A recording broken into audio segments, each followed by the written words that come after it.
आमिर अहमद खान साहब, क्या ट्रंप वाकई बड़े हमले की तरफ जा सकते हैं या उनकी हिकमत अमली या जो स्ट्रेटेजी इस वक्त ली हुई है ईरान को बगैर ज़मीनी जंग के घुटने टेकने पर मजबूर कर सकती है? मैं सिर्फ एक चीज़ जो कि पिछले चंद दिनों से मैं सोचने पर आप समझेंगे मजबूर हो गया हूँ, वो ये है कि हम अभी तक जो इस जंग का तजिया कर रहे हैं और ख़ास तौर पे जब हम ईरानियन पोजीशन का तजिया करते हैं तो हम सब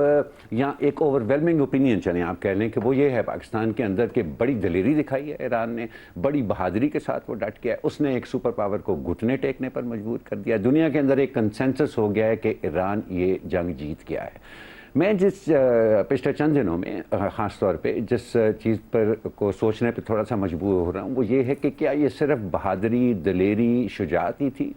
या ये उस पॉलिटिकल मिसकैलकुलेशन का जो अमेरिका ने की थी कि हम इनको एक डीकैपिटेशन स्ट्राइक के ज़रिए वहाँ पर मकामी तौर पर हम मुजाहरे इतने ज़्यादा कर देंगे कि रजीम चेंज हो जाएगा ईरान के अंदर से, प्रोवाइडेड कि हम उनकी मौजूदा हुक्मरान हुकूमत को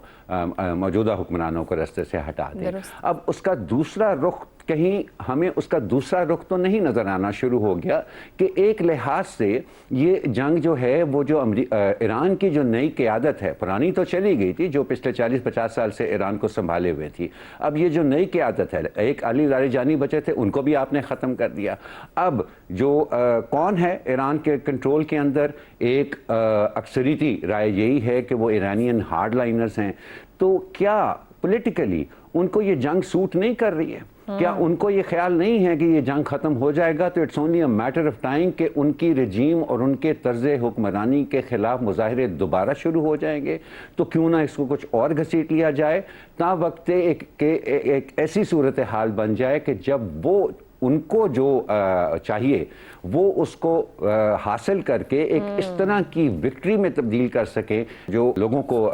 तशवीश है इस रजीम के बारे में, जो उनकी मुखालफत है उसमें भी कमी लाई जा सके। सो एक चीज़ जो कि मेरा ख्याल है जिसके बारे में अब सोचने की ज़रूरत है कि ये ईरान का जो हार्ड लाइन स्टांस है इस वॉर के ऊपर, तबाही वहाँ पर बहुत ज़्यादा हुई है। जंग जीतने का मतलब ये नहीं है कि वो जिस तरह से जंग से पहले जो उनके हालात थे ईरान के, अभी भी वही हालात हैं, बहुत ज़्यादा तबाही हुई है। तो इसके बावजूद अगर वो अपनी जगह पर खड़े हुए हैं तो उसकी वजह सिर्फ उनकी शुजाअत और उनकी दलेरी है